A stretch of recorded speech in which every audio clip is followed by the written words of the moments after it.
नमस्कार, let's mic के एक बिल्कुल नए जानकारियों से भरपूर शो में आपका स्वागत है, जिसका नाम है कॉर्पोरेट दुनिया।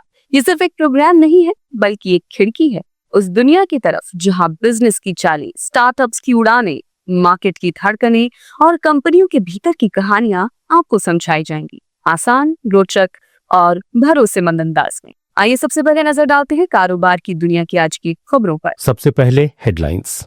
भारत और अमेरिका के बीच होने वाली ट्रेड डील इंपोर्ट ड्यूटी पर अटकी। 2030 तक देश में 98 करोड़ 5G उपभोक्ता होने का अनुमान। और भारत का कुल निर्यात $825 बिलियन के रिकॉर्ड उच्च स्तर पर। और अब खबरें विस्तार से। भारत और अमेरिका के बीच होने वाली ट्रेड डील एग्री प्रोडक्ट्स पर इंपोर्ट ड्यूटी के चलते बीच में अटक गई है। ट्रेड डील के लिए अमेरिका अपने जेनेटिकली मॉडिफाइड फूड जैसे मक्का और सोयाबीन पर इंपोर्ट ड्यूटी घटाने की मांग कर रहा है। एक रिपोर्ट के अनुसार अमेरिका चाहता है कि ये प्रोडक्ट भारत में सस्ते बिकें। वहीं भारत सरकार किसानों को नुकसान से बचाने के लिए इंपोर्ट ड्यूटी नहीं घटाना चाहती। भारतीय अधिकारियों का मानना है कि अगर अमेरिका के सस्ते जीएम फूड भारत में आ जाएंगे तो भारतीय किसानों की फसलें बिकना मुश्किल हो जाएंगी। ऐसे में डील पर असमंजस बना हुआ है। 9 जुलाई की डेडलाइन से पहले इसका हल निकलना मुश्किल लग रहा है। ट्रेड डील भारत और अमेरिका के बीच व्यापार समझौता है, जिसके तहत दोनों देश एक दूसरे के सामान पर इंपोर्ट ड्यूटी कम करके व्यापार बढ़ाना चाहते हैं। भारत चाहता है कि उसके टेक्सटाइल, चमड़ा, दवाइयां और कुछ इंजीनियरिंग सामान पर अमेरिका में जीरो टैक्स लगे, जबकि अमेरिका अपने कृषि और औद्योगिक उत्पादों के लिए भारत में बाजार चाहता है। समझौता नहीं हुआ तो भारत के सामान पर अमेरिका 26% शुल्क लगा सकता है। भारत ने अमेरिका की मांगों को मानने से इनकार कर दिया, खासकर कृषि और डेयरी बाजार खोलने की मांग को। भारत का कहना है कि इससे लाखों गरीब किसानों को नुकसान होगा। भारतीय उत्पाद अमेरिकी उत्पादों से मुकाबला नहीं कर पाएंगे। भारत ने कहा है कि अगर अमेरिका ने स्टील और ऑटोमोबाइल पर शुल्क लगाए तो हम भी जवाबी शुल्क लगाएंगे।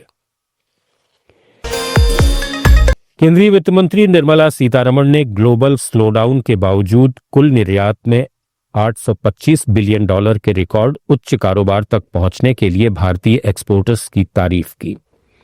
उन्होंने कहा कि भारत केवल थोक वस्तुओं का ही निर्यात नहीं कर रहा है, बल्कि अच्छी तरह से तैयार किए गए उच्च मानक वाले उत्पादों को भी एक्सपोर्ट कर रहा है। एक्सिम बैंक ट्रेड कॉन्क्लेव 2025 में अपने संबोधन में उन्होंने कहा, भारत का कुल निर्यात $825 बिलियन के रिकॉर्ड उच्च स्तर पर पहुंच गया है, जो पिछले वर्ष की तुलना में 6% ज्यादा है और 2013-14 के $466 बिलियन की तुलना में शानदार वृद्धि दर्शाता है, जबकि वैश्विक निर्यात में केवल 4% की वृद्धि हुई है। भारत के निर्यातक तेजी से आगे बढ़ने और 6.3% को पार करने में सफल रहे।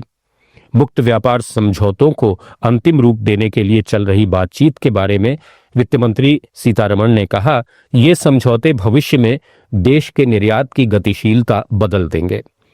उन्होंने कहा, अमेरिका और यूरोपीय संघ के साथ गहन व्यापार वार्ता चल रही है और जल्द ही निष्कर्ष पर पहुंच जाएगी। अधिक मुक्त व्यापार समझौतों पर हस्ताक्षर करने पर जोर दिया जा रहा है। टेलीकॉम कंपनियों के 5G पर विशेष जोर दिए जाने के कारण 2030 तक 5G उपभोक्ता बढ़कर 98 करोड़ तक पहुंचने का अनुमान है।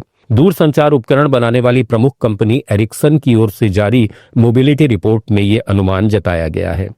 इसमें कहा गया है कि भारत में 5G को तेजी से अपनाया जा रहा है, जो मजबूत जनसंख्या कवरेज, बढ़ती डेटा खपत और फिक्स्ड वायरलेस एक्सेस तैनाती में तेजी से बढ़ रहा है। 2024 के अंत तक देश में 5G सब्सक्रिप्शन 29 करोड़ था, जो कुल मोबाइल सब्सक्रिप्शन का 24% है। ये आंकड़ा 2030 तक लगभग 98 करोड़ तक पहुंचने का अनुमान है, जो सभी मोबाइल सब्सक्रिप्शंस का 75% है। श्रम और रोजगार मंत्रालय ने कहा है कि श्रम कल्याण योजनाओं से देश भर में 50 लाख से अधिक असंगठित श्रमिकों, खासकर बीड़ी, सिनेमा और खनन क्षेत्र के कामगारों को लाभ मिला है। श्रम कल्याण महानिदेशालय के माध्यम से देश में असंगठित क्षेत्र के श्रमिकों के जीवन को बेहतर बनाने के लिए कई कल्याणकारी योजनाओं को लागू कर रहा है। इनमें बीड़ी, सिनेमा और खनन क्षेत्र में कार्यरत मजदूरों पर सरकार का विशेष ध्यान है। आधिकारिक बयान के मुताबिक देश भर के 50 लाख से अधिक श्रमिकों और उनके परिवारों पर सीधा असर डालने वाली ये योजनाएं सरकार की इंक्लूसिव और श्रम कल्याण रणनीति की बुनियाद हैं। इन कल्याणकारी योजनाओं का उद्देश्य दूरदराज और वंचित क्षेत्रों में रहने वाले श्रमिकों को सामाजिक सुरक्षा, स्वास्थ्य सेवाएं, शिक्षा के लिए वित्तीय सहायता और आवास सहायता प्रदान करना है।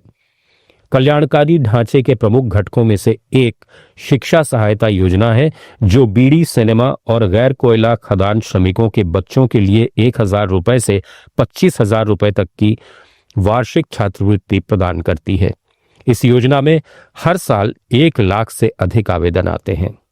स्वास्थ्य योजना के तहत डिस्पेंसरी के राष्ट्रीय नेटवर्क के जरिए बाह्य रोगी सेवाएं, हृदय रोग, किडनी ट्रांसप्लांट, कैंसर, टीबी जैसी गंभीर बीमारियों और छोटी सर्जरी के लिए विशेष उपचार पर हुए खर्च की भरपाई की जाती है।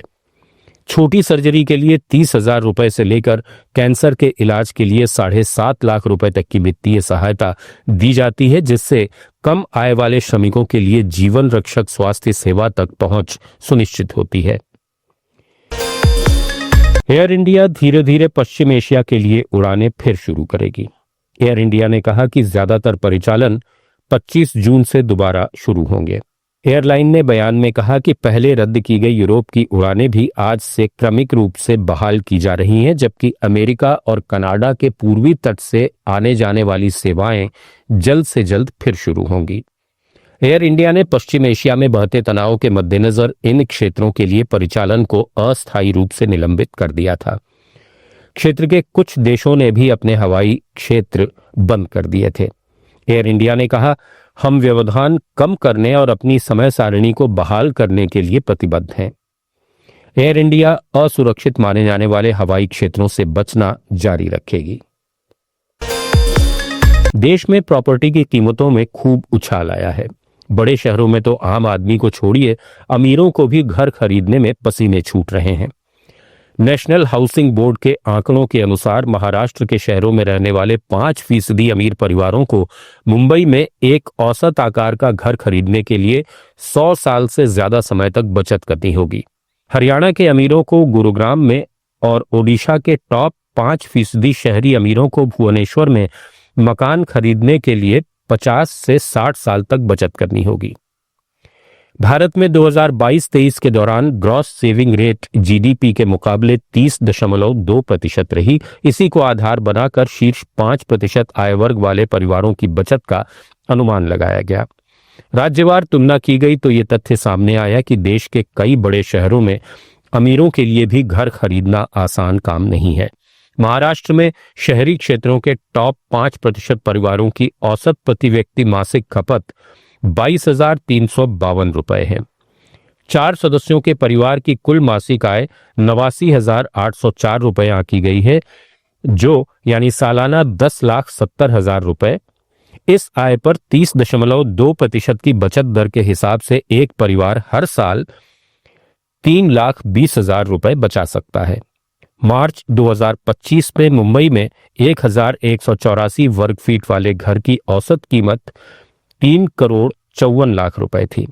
ऐसे में यह घर खरीदने के लिए एक परिवार को 109 साल तक सेविंग करनी होगी।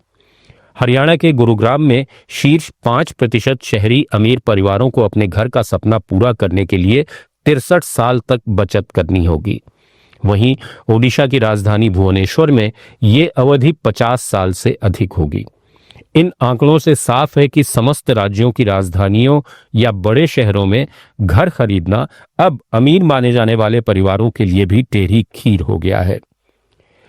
एनएचबी के अनुसार देश की 21 राजधानियों में से 10 में औसत आकार का घर खरीदने के लिए 30 साल तक बचत करना जरूरी हो गया है। खास बात यह है कि हरियाणा और पंजाब की संयुक्त राजधानी चंडीगढ़ कैपिटल सिटीज में सबसे सस्ता है। यहां एक परिवार 15 साल की बचत से 1,184 वर्ग फीट का घर खरीद सकता है। राजस्थान की राजधानी जयपुर ही एकमात्र अन्य शहर है जहां 20 साल से कम समय की बचत में घर खरीदा जा सकता है।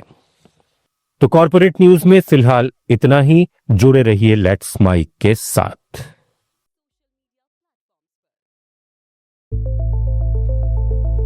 It's time for news. It's time for more than radio. Presenting the first radio news app, Let's Mic. Download the app now from Play Store. Available both on Android and iOS mobile phones. Follow us on YouTube, Instagram, Twitter, LinkedIn, Facebook, Telegram, WhatsApp, Snapchat. Let's talk, let's connect, and let's mic.